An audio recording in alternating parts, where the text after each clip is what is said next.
cinema release అయినప్పుడు సహృదమైనటువంటి వాతావరణంలో అందరూ వచ్చి చూసే విధంగా, అందరికీ ఉండే విధంగా ఈరోజు కావలలో ఈ ఫ్యాన్స్ నిర్వహిస్తున్నందుకు అందరినీ కూడా అభినందిస్తూ మంచి కార్యక్రమానికి నన్ను ఆహ్వానించినందుకు, ముఖ్యంగా నేను ఇష్టపడేటువంటి ఆయన స్వయం కృషి ఎలా ఎదిగాడో ఆ స్వయం కృషిని, తన యొక్క శక్తిని, యుక్తిని ఆయన సినిమాలో చూపిస్తే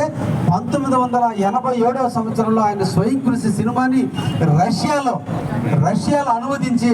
డబ్బింగ్ చేసుకుని రష్యా దేశమంతా కూడా స్వయం కృషి సినిమాను చూశారంటే ఆ హీరో యొక్క గొప్పతనం అది ఒక్క తెలుగు వాడిని చిరంజీవికి దక్కిందని కూడా ఈ సందర్భంగా తెలియజేస్తూ, అటువంటి మహానుభావుడు పుట్టినరోజు జరుపుకోవడం నాకు కూడా చాలా అదృష్టంగా భావిస్తూ, అది మానవతా దినోత్సవం నాడు